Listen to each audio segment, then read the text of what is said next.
আর পাবো? আমার বেটি কুরআনের পাখি হয়ে গেছে রে। কুষ্টিয়ায় বেপরোয়া গতির মাইক্রোবাস কেড়ে নিল 4 শিশুর প্রাণ। আরও একজন গুরুতর আহত অবস্থায় হাসপাতালে, পালিয়েছে ঘাতক চালক।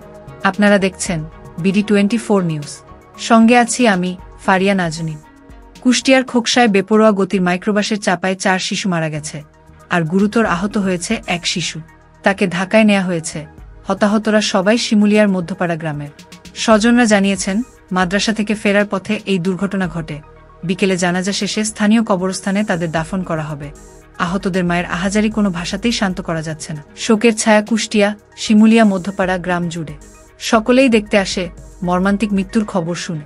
প্রতিদিনের মতো গ্রামের কয়েক শিশু শিক্ষার্থী কোরআন পড়া শেষে মাদ্রাসা থেকে বাড়ি ফিরছিল, কিন্তু শেষ পর্যন্ত আর ফেরা হলো না। কুষ্টিয়া রাজবাড়ী আঞ্চলিক মহাসড়কের পাশ দিয়ে ফেরার পথে তাদেরকে চাপা দেয় একটি দ্রুতগতির মাইক্রোবাস। ঘটনাস্থলেই মারা যায় মিম। 4 জনকে নেওয়া হয় হাসপাতালে। এরপর সময়ের সাথে বাড়তে থাকে মৃতের সংখ্যা। সকলেই শিমুলিয়া সরকারি মাধ্যমিক বিদ্যালয়ের ছাত্রী। অকালে ঝরে যাওয়া শিশুদের দেখতে ভিড় জমায় সহপাঠী ও শিক্ষকরা। শোকে স্তব্ধ সবাই। পালিয়ে যায় ঘাতক চালক। এই ঘটনায় কুষ্টিয়া রাজবাড়ী আঞ্চলিক মহাসড়কে বিক্ষোভ করে স্থানীয়রা।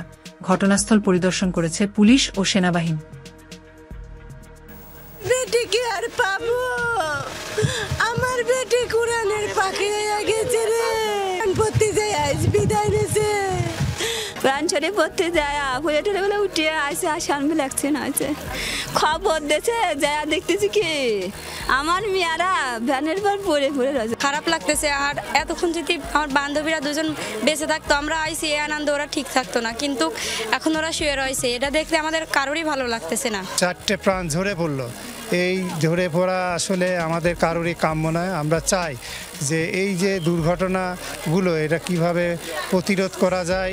আমরা ছিলাম 7 জন গাড়ির ভিতরে, ড্রাইভারকে দিয়ে। আমরা 6 জন ফ্যামিলির মানুষ ছিলাম, একজন ড্রাইভার, 7 জন ছিলাম।